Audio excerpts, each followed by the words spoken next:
Hello दोस्तों, मैं मंगल चौहान आपका अपने यूट्यूब चैनल उद्देश्य कॉम्पिटिटिव क्लासेस में आज फिर से स्वागत करता हूं। तो चलिए दोस्तों, आज की क्लास स्टार्ट करते हैं नए जोश के साथ। तो आज की क्लास में हम लोग क्या पढ़ेंगे? तो आज की क्लास में हम लोग नई टॉपिक को पढ़ेंगे और नई टॉपिक स्टार्ट करते हैं हम लोग संधि। संधि एक ऐसी टॉपिक है जिससे हर एग्ज़ाम में क्वेश्चन पूछे जाते हैं। तो दोस्तों, इसको थोड़ा ध्यान से पढ़िएगा। तो चलिए आज की क्लास स्टार्ट करते हैं संधि से। संधि संधि शब्द का मतलब क्या होता है, या फिर कह सकते हैं कि संधि का शाब्दिक अर्थ क्या होता है और संधि किसे कहते हैं, संधि में कौन सी संधि है, संधि का संधि विच्छेद क्या होता है और संधि का विलोम क्या होता है। तो इन सारे बिंदुओं पर हम लोग चर्चा करेंगे और ये सब महत्वपूर्ण बिंदु हैं और अच्छे से अच्छे क्वेश्चन पूछे जाते हैं। तो चलिए हम लोग बारी बारी से स्टार्ट करते हैं। तो संधि शब्द का शाब्दिक अर्थ क्या होता है? यदि आपसे पूछा जाता है कि संधि शब्द का शाब्दिक अर्थ, तो दोस्तों संधि शब्द का शाब्दिक अर्थ होता है समझौता, मित्रता, या फिर कह सकते हैं जोड़, युग्म, है ना, या फिर मेल। कई अर्थ हैं इसके। संधि मीन्स ही होता है जुड़ना, संधि मीन्स ही होता है जुड़ना, और समझौता भी कह सकते हैं, मित्रता भी कह सकते हैं। मित्रता में एक दूसरे के आप सहयोगी होते हैं और एक दूसरे से जुड़े रहते हैं, इसका मतलब यही होता है। और समझौता का मतलब भी होता है कि एक दूसरे से हम लोग समझौता कर लें। तो संधि शब्द का शाब्दिक अर्थ क्या होता है? समझौता, मित्रता, जोड़, युग्म या मेल। अब हम लोग देखते हैं कि संधि शब्द का विलोम क्या होता है। कई लोग संधि शब्द का विलोम कुछ अलग बताते हैं और एग्जैक्ट में होता क्या है, तो आज हम लोग देखेंगे। तो संधि शब्द का यदि आपसे विलोम पूछा जाए तो भैया संधि शब्द का मतलब होता है, संधि का मतलब तो होता है समझौता या मित्रता या जोड़। संधि का मतलब होता है जोड़, तो इसका विलोम क्या होगा? इसका उल्टा होना चाहिए, है कि नहीं? तो संधि शब्द का विलोम होता है विग्रह। संधि शब्द का विलोम विग्रह होता है। कहीं कहीं पर दिया रहता है संधि विच्छेद, संधि विच्छेद। तो परेशान होने की ज़रूरत नहीं है। यदि ऑप्शन में दिया है संधि विच्छेद और विग्रह नहीं दिया है तो आप संधि विच्छेद पर मारिएगा।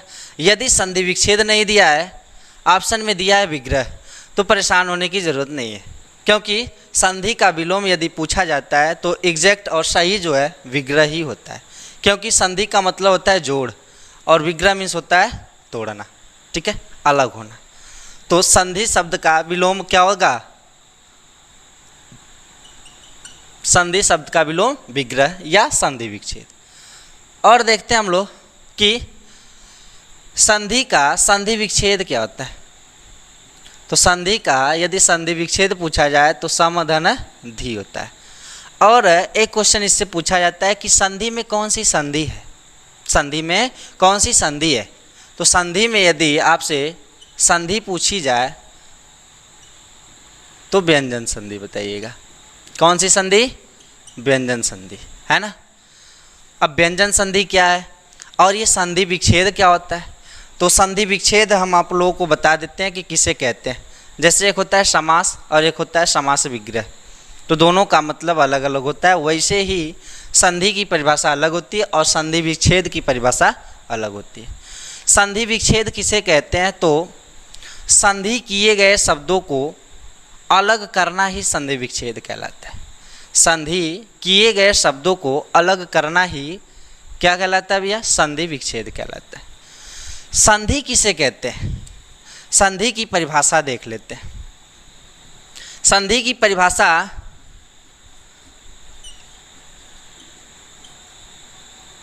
कई लोग संधि की परिभाषा में फंस जाते हैं, कई लोग संधि की परिभाषा गलत बता देते हैं। तो देखते हैं संधि की परिभाषा होती क्या है। संधि की परिभाषा यदि पूछी जाए तो भैया आप लोग क्या बताएंगे, तो ध्यान से देख लीजिएगा कि दो वर्णों के मेल से, दो वर्णों के मेल से होने वाले विकार को, होने वाले विकार को या विकार या परिवर्तन को, परिवर्तन को संधि कहते हैं, संधि कहते हैं।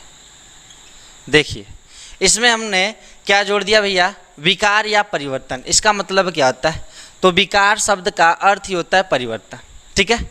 आखिरकार परिवर्तन क्यों जोड़ा गया, तो परिवर्तन या विकार इसलिए जोड़ा गया है क्योंकि इसका कारण है।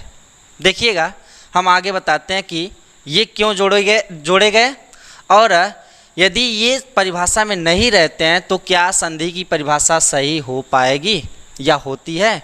तो संधि की परिभाषा यदि विकार या परिवर्तन शब्द में से कोई ना रहे तो संधि की परिभाषा भैया गलत मानी जाएगी। क्यों, तो रीज़न आपको दिखाते हैं।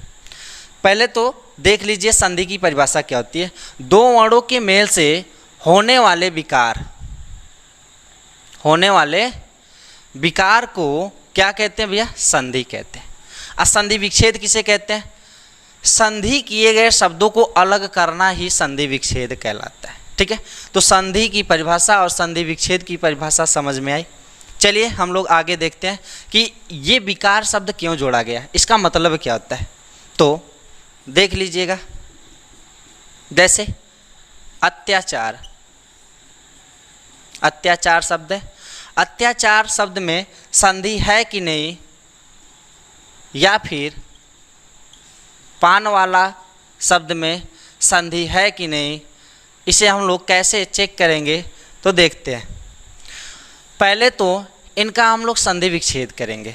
क्या करेंगे भैया, संधि विच्छेद। तो अत्याचार का संधि विच्छेद क्या होता है, तो इसका संधि विच्छेद होता है भैया अति धन आचार। और पान वाला का संधि विच्छेद क्या होगा, पान धन वाला। इन दोनों का मतलब क्या होता है, संधि की परिभाषा क्या कहती है कि दो वर्णों के मेल से होने वाले विकार को संधि कहते हैं। अब भैया विकार का मतलब क्या होता है, परिवर्तन का मतलब क्या होता है, तो देखिएगा ये तो हो गया संधि विच्छेद।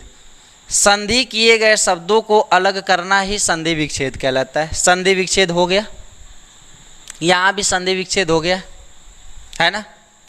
तो देखिएगा इन दोनों शब्दों में अंतर क्या होता है और संधि को कैसे पहचानेंगे कि इस शब्द में संधि है ना। तो थोड़ा ध्यान से देखिएगा भैया, संधि विच्छेद जब शब्द का कर देंगे तो उसके बाद हम लोगों को केवल और केवल दो वर्णों से मतलब होता है। किससे किससे, तो पहले शब्द के अंतिम वर्ण से, पहले शब्द के अंतिम वर्ण से और दूसरे शब्द के पहले वर्ण से मतलब रहता है। इन्हीं दोनों का यदि हम लोग योग कराते हैं, यदि परिवर्तन हो जाता है तब तो संधि, यदि परिवर्तन नहीं होता है तो उसे क्या कहते हैं, अभी देखते हैं। तो चलिए हम लोग देख लेते हैं कि क्या अत्याचार शब्द में संधि है, क्या इसे संधि शब्द कहा जाएगा। तो देखिएगा अधन तधन लघु ई धन दीर्घ आ धन चा धन र, अत्याचार शब्द का हम लोगों ने खंडन कर दिया। अभी हम बोले हैं कि हमको किन किन वर्णों से मतलब है, तो पहले शब्द के अंतिम वर्ण से और दूसरे शब्द के पहले वर्ण से। देखिएगा इसमें ध्यान से देखिएगा कि पहले शब्द का अंतिम वर्ण क्या है, दीर्घ लघु ई है और दूसरे शब्द का पहला वर्ण क्या है भैया, दीर्घ आ है। तो इन दोनों का यदि हम लोग योग कराते हैं तो कुछ परिवर्तन हो रहा है कि नहीं, ये देख लेते हैं।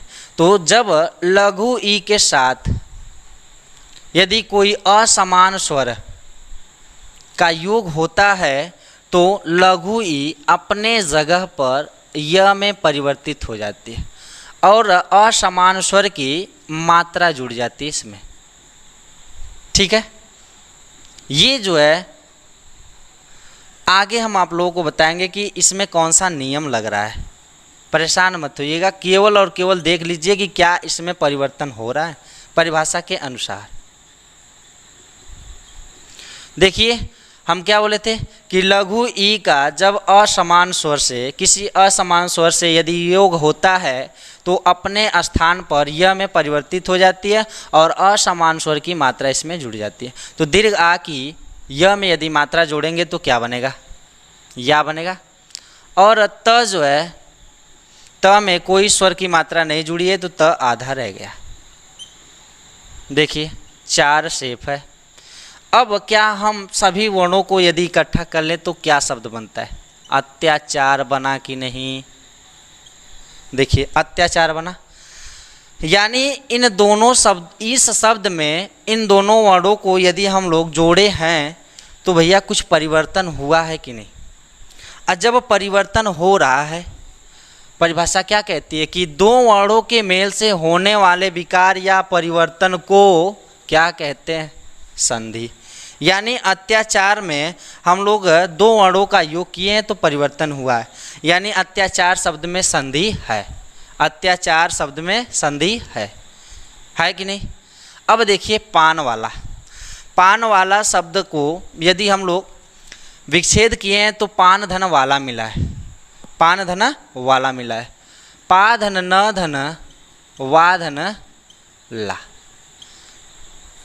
इसमें देखिएगा कि यदि हम दोनों वर्णों का योग कराएंगे तो कोई परिवर्तन हो रहा है क्या, कोई परिवर्तन न होने के कारण फिर से ये वही शब्द बन जा रहा है, वही शब्द बन जा रहा है कि नहीं। तो जब कोई परिवर्तन नहीं होगा, दोनों वर्णों के मेल से यदि कोई परिवर्तन नहीं होगा तो ऐसे शब्दों को क्या कहा जाता है, क्या इसे संधि कहेंगे। संधि तो बिल्कुल नहीं है भैया, क्योंकि इनमें कोई परिवर्तन ही नहीं हुआ है। और जब परिवर्तन नहीं हुआ है तो संधि नहीं कहलाएगी, और जब संधि नहीं कहलाएगी तो क्या कहलाएगी। जब संधि नहीं कहलाएगी तो भैया इसे संयोग पद कहते हैं, संयोग पद कहते हैं। संयोग मीन्स होता है जुड़ना, शांतिपूर्वक ढंग से केवल और केवल जुड़ गए बस। तो संधि की परिभाषा क्या आपको बताती है, असंधि कैसे पहचानेंगे, अब समझ में आया। संधि की परिभाषा में ये विकार शब्द क्यों जोड़े गए, इसका मतलब समझ में आया। रीज़न यही है कि संधि की परिभाषा यही कहती है भैया कि दो वर्णों के मेल से उनमें ज़रूर कुछ न कुछ परिवर्तन होना चाहिए, तभी वह संधि कहलाएगी। असंयोग पद क्या कहता है कि केवल और केवल शांतिपूर्वक ढंग से दो वर्णों का योग हो जाए, वही संयोग पद कहलाते हैं। ठीक है, तो संधि की परिभाषा और संधि को कैसे पहचानेंगे, क्या क्या अंतर है संयोग पद और संधि में, अंतर समझ में आ गया होगा। तो चलिए अब हम लोग आगे बढ़ते हैं। इससे पहले थोड़ा सा देख लेते हैं ऊपर का कि संधि शब्द से कितने क्वेश्चन उठे थे, संधि शब्द से कितने क्वेश्चन बनते हैं। यदि आपसे पूछा जाए संधि का शाब्दिक तो क्या बताएंगे, समझौता, मित्रता, जोड़, युग्म या मेल कह सकते हैं। और यदि आपसे पूछा जाए संधि का विलोम क्या होता है तो विग्रह, या फिर कह सकते हैं संधि विच्छेद। यदि ऑप्शन में विग्रह दिया है तो विग्रह को प्राथमिकता दीजिएगा। यदि विग्रह और संधि विच्छेद दोनों ऑप्शन में दिए हैं तो प्राथमिकता किसको देंगे, विग्रह को। ठीक है, यदि विग्रह ऑप्शन में नहीं दिया है तो संधि विच्छेद, यदि संधि विच्छेद ऑप्शन में नहीं दिया है तो विग्रह। ठीक है, तो संधि का विलोम शब्द समझ में आया। और संधि में कौन सी संधि होती है, तो संधि में व्यंजन संधि। कौन सी संधि, व्यंजन संधि। संधि शब्द का संधि विच्छेद क्या होता है, तो समधन धी होता है। ठीक है भैया, तो संधि शब्द से इतने क्वेश्चन थे, इतने क्वेश्चन थे। और इसकी परिभाषा जो होती है ना थोड़ा क्रिटिकल होती है, तो थोड़ा ध्यान से इसको लिख लीजिएगा और इसके उदाहरण है ना। तो चलिए अब हम लोग आगे बढ़ते हैं संधि के प्रकार की तरफ। संधि के कितने प्रकार होते हैं?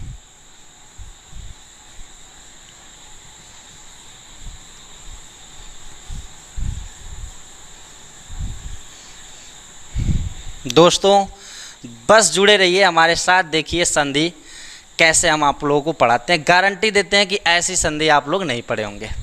चलिए तो स्टार्ट करते हैं संधि का प्रकार। यदि संधि के प्रकार पूछे जाए तो संधि के प्रकार कितने होते हैं? संधि के कितने प्रकार होते हैं? तो संधि के 3 प्रकार होते हैं भैया। कितने प्रकार? 3 प्रकार। संधि के 3 प्रकार कौन कौन से? तो पहला होता है स्वर संधि, दूसरा होता है व्यंजन संधि, तीसरा होता है विसर्ग संधि। कौन सी संधि? विसर्ग संधि। संधि के प्रकार यदि पूछे जाएं तो 3, स्वर संधि, व्यंजन संधि, विसर्ग संधि। अब स्वर संधि किसे कहते हैं, व्यंजन संधि किसे कहते हैं और विसर्ग संधि किसे कहते हैं, ये इनमें क्या क्या अंतर है तो हम लोग बारी बारी से देखेंगे। तो पहले इसको लिख लीजिए, ठीक है। तो स्टार्ट करेंगे स्वर संधि, है ना। स्वर संधि किसे कहते हैं और इसकी उत्पत्ति कैसे कैसे हुई है, ठीक है। तो चलिए दोस्तों हम लोग अब आगे बढ़ते हैं। स्वर संधि किसे कहते हैं और स्वर संधि होती क्या है और स्वर संधि की उत्पत्ति कैसे हुई है।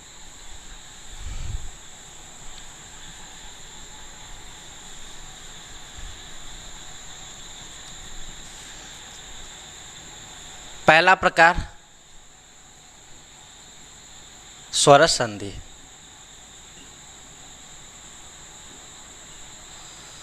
स्वर संधि की उत्पत्ति कैसे होती है और कैसे पहचानेंगे कि यह स्वर संधि है, तो इसकी परिभाषा क्या होती है पहले इसे सुन लीजिए।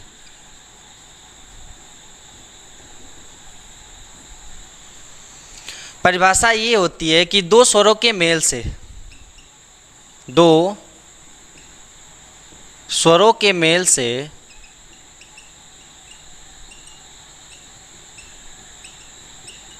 बनने वाले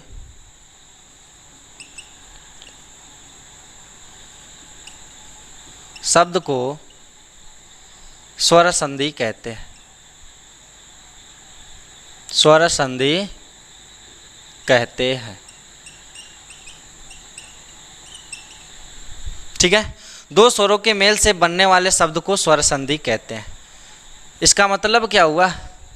इसका मतलब ये हुआ कि पहले शब्द का अंतिम वर्ण और दूसरे शब्द का पहला वर्ण दोनों क्या होने चाहिए? स्वर होने चाहिए। क्या होने चाहिए भैया? स्वर। तभी परिभाषा समझ में आएगी। देखिएगा, 2 स्वरों के मेल से बनने वाले शब्द को क्या कहेंगे? स्वर संधि कहेंगे, ठीक है। तो समझ में आया इसकी परिभाषा कि 2 स्वरों के मेल से बनने वाले शब्द को स्वर संधि क्यों कहा जाता है? पहले शब्द का अंतिम वर्ण क्या होना चाहिए? स्वर। और दूसरे शब्द का पहला वर्ण क्या होना चाहिए भैया? स्वर। तभी वह स्वर संधि कहलाएगी, ठीक है। तो चलिए अब हम लोग आगे बढ़ते हैं कि स्वर संधि के भेद कितने होते हैं। स्वर संधि के भेद, तो स्वर संधि के भेद 5 होते हैं भैया। कितने? 5। 5 कौन कौन से होते हैं तो देख लेते हैं नाम। पहला भेद होता है भैया दीर्घ संधि, दीर्घ स्वर संधि। दूसरा भेद होता है गुण स्वर संधि। तीसरा होता है वृद्धि स्वर संधि। चौथा होता है यण स्वर संधि। 5वां तो भैया अयाधि स्वर संधि। अयाधि स्वर संधि। स्वर संधि के 5 भेद। दीर्घ स्वर संधि, गुण स्वर संधि, वृद्धि स्वर संधि, यड़ स्वर संधि और अयादि स्वर संधि, यही 5 भेद होते हैं। अब इन 5 भेदों की उत्पत्ति कैसे हुई और क्वेश्चन कैसे पूछे जाते हैं और कहाँ से पूछे जाते हैं, तो सबसे ज़्यादा क्वेश्चन भैया स्वर संधि से पूछा जाता है कि कोई शब्द दे दिया जाता है और पूछ लिया जाता है, 4 ऑप्शन ये दे दिए जाते हैं कि इनमें से कौन सी संधि है, या फिर संधि के प्रकार में से पूछा जाता है ना। तो चलिए दोस्तों, थोड़ा सा गड़बड़ा गया यार अविनाश, अविनाश,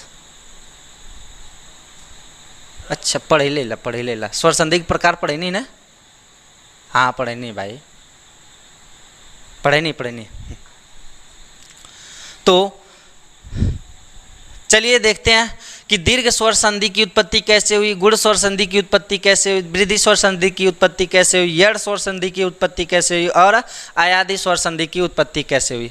तो चलिए अब हम लोग आगे बढ़ते हैं, इससे पहले कि आप इसे छाप लीजिए।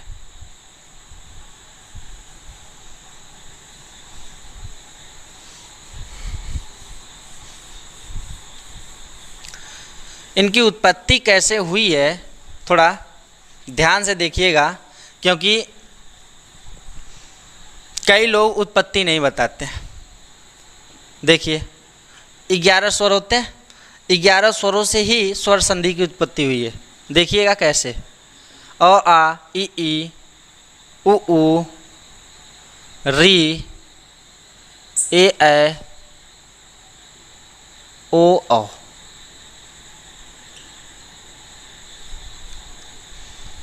यही 11 स्वर होते हैं। इन्हीं 11 स्वरों से स्वर संधि की उत्पत्ति कैसे हुई है और इन 5 भेदों की उत्पत्ति कैसे हुई है और इनको नाम कैसे कैसे दिया गया, तो हम लोग आज देखेंगे। तो जब समान स्वरों का योग एक साथ किया जाए और उनमें होने वाला जो परिवर्तन होता है उन्हें ही दीर्घ स्वर संधि कहते हैं।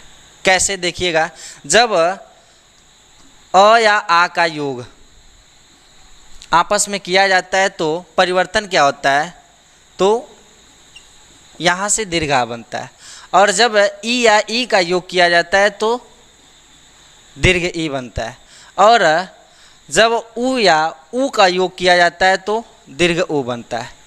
यानी समान स्वरों के योग से बनने वाले दीर्घ स्वर कौन सी संधि कहलाते हैं, दीर्घ स्वर संधि।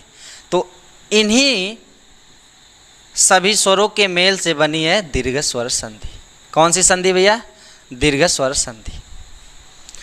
दीर्घ स्वर संधि की उत्पत्ति कैसे हुई है, समान स्वरों के मेल से। समान स्वरों के मेल से दीर्घ स्वर की उत्पत्ति हुई और दीर्घ स्वर बनने की वजह से इनका नाम दे दिया गया दीर्घ संधि। ठीक है, अब हम लोग देखते हैं कि यहाँ पर तो था समान स्वरों के मेल से, है ना। अब दूसरी संधि की तरफ बढ़ते हैं। जब अ या आ के साथ, जब अ या आ के साथ, मिटा देते हैं इसे, थोड़ा सा जगह का अभाव है। चलिए, दीर्घ संधि कैसे बनी आप लोगों को पता चल गया होगा। तो अब नेक्स्ट संधि की उत्पत्ति कैसे हुई है देख लेते हैं कि जब अ या आ के साथ ई या ई का योग होगा तो क्या बनता है, ए। और जब अ या आ के साथ उ या उ का योग होता है तो ओ बनता है, और जब अ या आ के साथ यदि री का योग होता है तो अर बनता है। क्या बनता है भैया, अर। अब ए ओ अर किस संधि को कहा जाता है, तो ए ओ अर जो कहा जाता है भैया गुण संधि को। किस संधि को, गुण संधि को। तो गुण संधि की उत्पत्ति कैसे हुई है, अ या आ के साथ ई उ ऊ और री का योग करने से। ठीक है, अब हम लोग आगे बढ़ते हैं कि भैया नेक्स्ट संधि की उत्पत्ति कैसे हुई है। तो देखिएगा, जब अ या आ के साथ ए या ए का योग हो, किसका योग हो, ए या ए का योग हो, तो सदैव बनता है ए। और जब अ या आ का योग ओ या औ के साथ हो तो सदैव बनता है औ। तो जब अ और औ परिवर्तन होकर बनता है तो इस संधि को कहा गया वृद्धि संधि। कौन सी संधि, वृद्धि संधि। देखिए अ औ वृद्धि वाले हैं कि नहीं, वृद्धि है कि नहीं, बड़ा है कि नहीं, ये सब। और ए ओ और गुण संधि को कहा गया, और अ और औ वृद्धि संधि को। अब आ जाता है, यहाँ तक तो ठीक है भैया, समान स्वरों के मेल से दीर्घ आ, दीर्घ ई और दीर्घ उ की उत्पत्ति हो रही थी, तो उनको नाम दिया गया दीर्घ संधि। और जब अ या आ के साथ ए ओ अर, मतलब जब अ या आ के साथ ई का योग कराएं तो भैया ए बनाए, और जब ओ का योग कराएं तो ओ बनाए, और जब री का योग कराएं तो अर बनाए, तो इनको नाम दिया गया गुण संधि का। और अ या आ का योग ए और ए के साथ हुआ है तो ए बनाए, और अ या आ के साथ यदि ओ या औ का योग किए हैं तो भैया औ बनाए, तो इनको नाम दिया गया है वृद्धि संधि, है ना। अब आ जाता है नेक्स्ट संधि, यड़ संधि। यड़ संधि कैसे बनी, तो यड़ संधि की उत्पत्ति कैसे हुई है और अयादि संधि की उत्पत्ति कैसे हुई है, तो देख लीजिएगा, यहीं पर देख लीजिए। बोले थे कि जब ई या ई के साथ, किसके साथ, ई या ई के साथ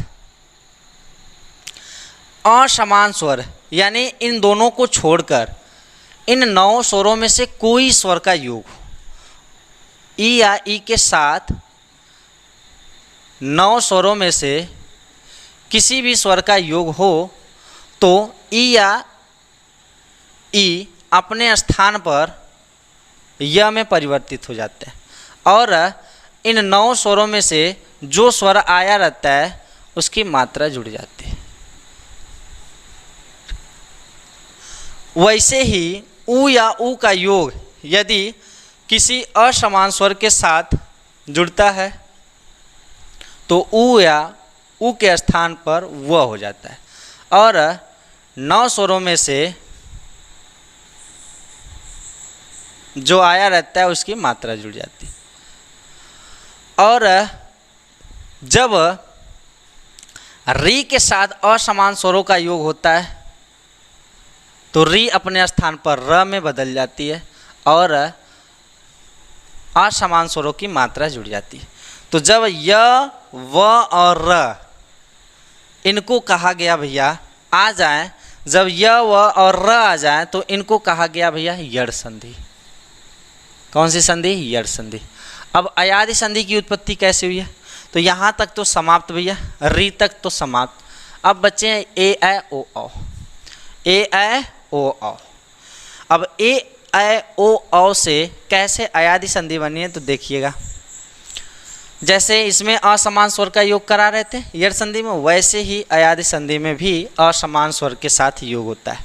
तो देखिएगा कैसे, जब ए के साथ असमान स्वर का योग होता है तो अ बनता है, और अ के साथ असमान स्वर का योग होता है तो आय बनता है, और ओ के साथ असमान स्वर का योग होता है तो औ बनता है, और औ के साथ असमान स्वर का योग होता है तो आव बनता है, और असमान स्वरों की मात्रा उसमें जोड़ दी जाती है। ऐसे हुई है अयादि संधि की उत्पत्ति। तो परेशान होने की ज़रूरत नहीं है, उत्पत्ति अभी तो बताएं, लेकिन बारी बारी से हम लोग इसके भेदों को पढ़ेंगे, ठीक है। और इनमें क्या क्या फार्मूला होता है और ये फार्मूला कैसे कैसे बने हैं, बस हम आपको एक झलक दिखलाएं, और कुछ नहीं। और जब बारी बारी से पढ़ेंगे तो पूरा डिस्क्रिप्शन के साथ पढ़ेंगे, ठीक है। तो इतनी बात तो समझ में आ गई होगी, यदि नहीं समझ में आई होगी तो कमेंट बॉक्स में कमेंट करके बता दीजिएगा, ठीक है। तो चलिए अब हम लोग आगे बढ़ते हैं स्वर संधि के पहले भेद की तरफ। पहला भेद कौन सा है भैया, दीर्घ स्वर संधि।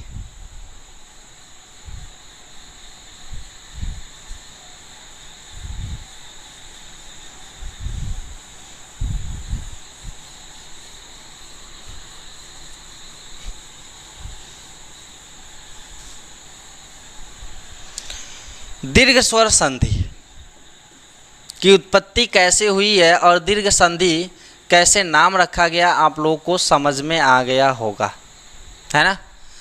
और इनके फार्मूला क्या होते हैं, परिभाषा नहीं लिखवाएंगे, पहली बात परिभाषा इसकी नहीं लिखवाएंगे, पर फार्मूला से ही आपको परिभाषा याद हो जाएगी। तो देखिएगा दीर्घ संधि कैसे नाम पड़ा और दीर्घ संधि कैसे बनती है और कैसे पहचानेंगे। तो चलिए देखते हैं इनके फार्मूला क्या होते हैं। फार्मूला बहुत ही सिंपल है। अ या आ के साथ यदि अ या आ का योग होता है तो सदैव क्या बनता है, दीर्घ आ।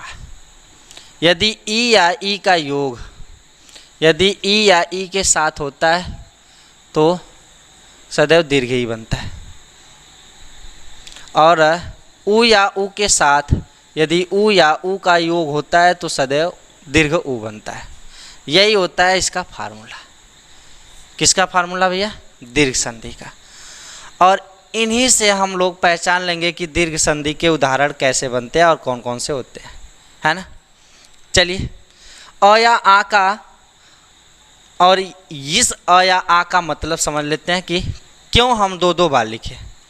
तो इनमें कुछ राज छिपे देख लेते हैं, इनको बाहर निकालते हैं। हम बोले ना अ या आ के साथ यदि अ या आ का योग होता है तो क्या बनता है, आ।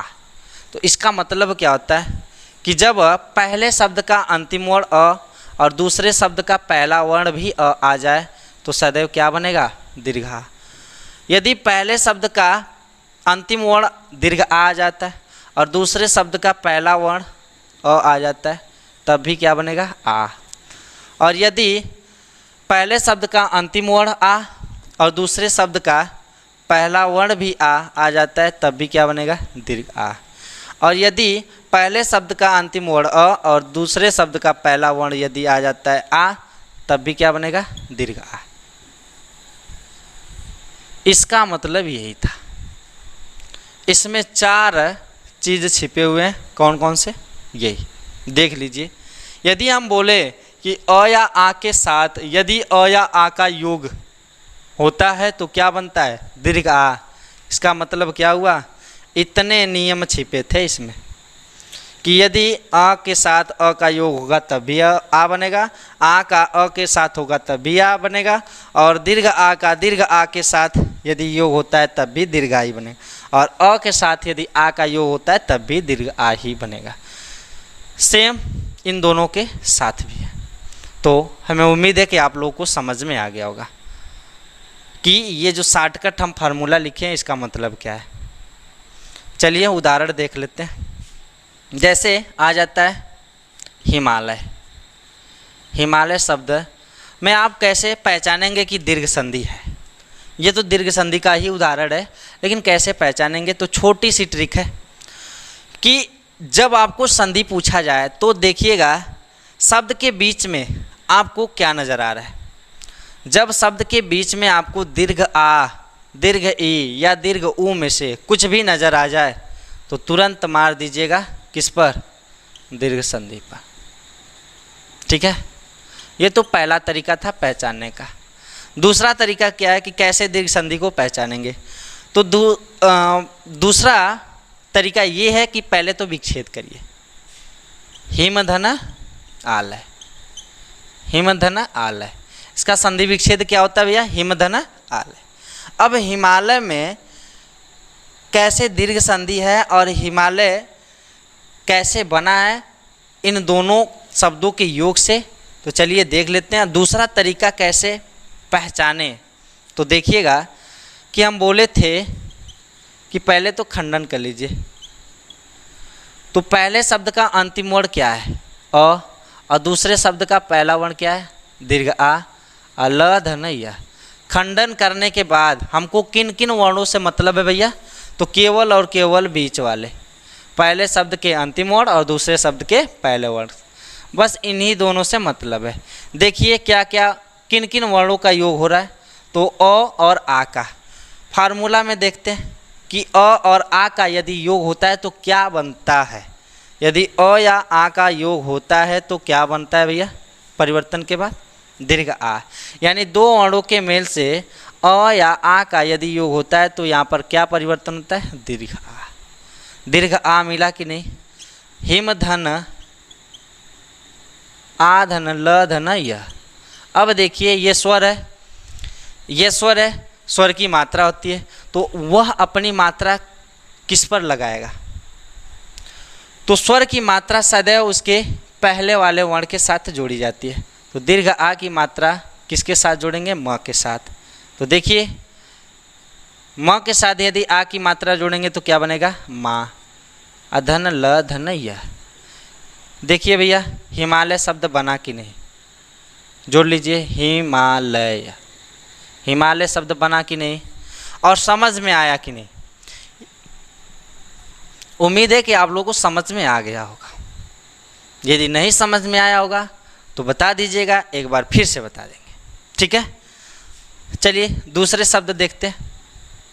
जैसे हम दे देते हैं देवालय, पुस्तकालय। सबसे पुराना क्वेश्चन है भैया विद्यालय, है ना। ये तो केवल और केवल दीर्घ आ वाले हैं, अभी तो दीर्घ ई वाले और दीर्घ ऊ वाले बचे हैं। तो हमें उम्मीद है कि आप लोग को समझ में आ गया होगा, है ना। तो चलिए अब हम लोग आगे बढ़ते हैं, दीर्घ ई वाले देखते हैं। दीर्घ ई के उदाहरण कैसे बनते हैं और कैसे दे देगा, है ना। तो देखिएगा, जैसे दे देगा कपीस, पूछ लेगा कि कपीस में कौन सी संधि है। तो पहला तरीका हम क्या बताते हैं कि बीच में देखिए भैया दीर्घ आ दीर्घ ई दीर्घ ऊ में से कोई मिल रहा है क्या, तो हमको क्या मिला भैया, दीर्घ ई, यानी कौन सी संधि है, दीर्घ संधि। दीर्घ संधि पहचानना समझ में आया। और दूसरा तरीका क्या बताए थे भैया, संधि विच्छेद कर लीजिए। कपि धन ईस, क्या होगा, कपि धन ईस। संधि में एक नियम और भी होता है, ध्यान से सुन लीजिए कि संधि विच्छेद जब करते हैं आप लोग, संधि विच्छेद जब किया जाता है तो जो शब्द अलग अलग होते हैं उनका अर्थ भी निकलना चाहिए, तभी संधि विच्छेद या फिर कह सकते हैं वो संधि सही मानी जाएगी, अन्यथा गलत मानी जाएगी यदि संधि विच्छेद गलत होगा तो, ठीक है। तो चलिए हम लोग देखते हैं यहाँ पर जो हम संधि विच्छेद किए हैं इन दोनों का अर्थ है, कपि मीन्स होता है बंदर और ईश मीन्स होता है ईश्वर, ठीक है। यानी हमारी संधि विच्छेद क्या है, सही है। तो दूसरा तरीका हम लोग देखते हैं, संधि विच्छेद कर लिए।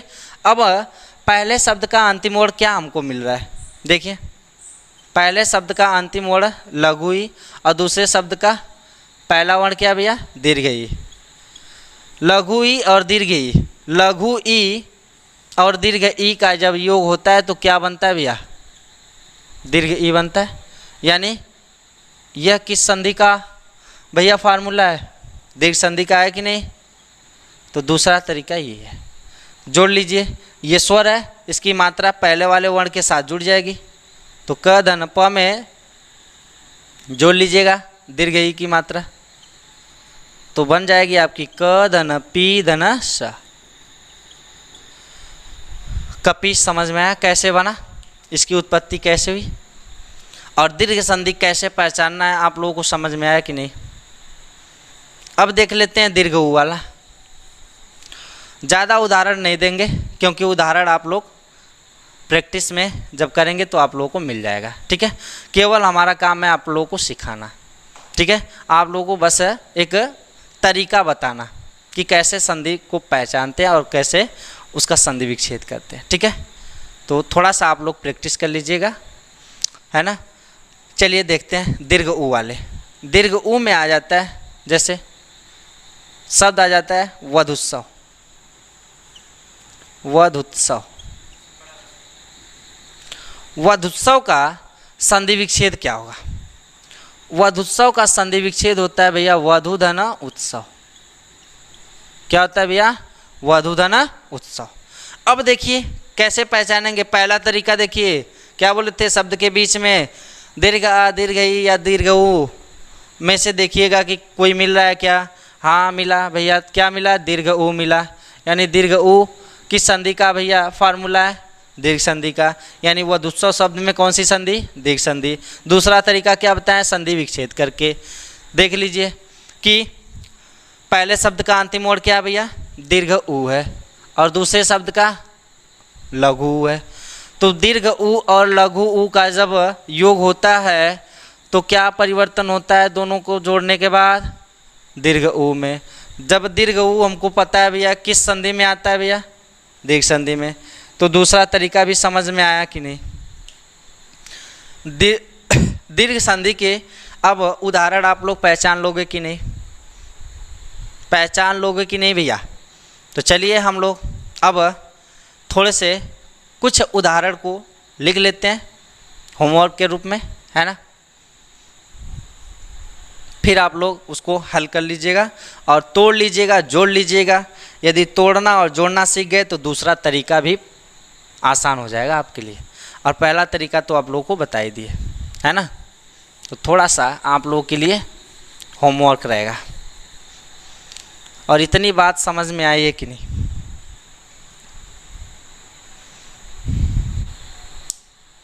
तो चलिए दोस्तों थोड़ा सा होमवर्क के रूप में लिख लेते हैं हम लोग। जैसे शरणालय, विद्याभास, विद्याभ्यास, और लिख लेते हैं वधुर्मी, भानुदय, और देख लेते हैं मुनीश, रविंद्र, कपिंद्र। इतने शब्द आप लोगों के लिए। इसका संधि विच्छेद करिएगा और इसको तोड़िएगा, जोड़िएगा, कैसे शब्द बना है, ठीक है?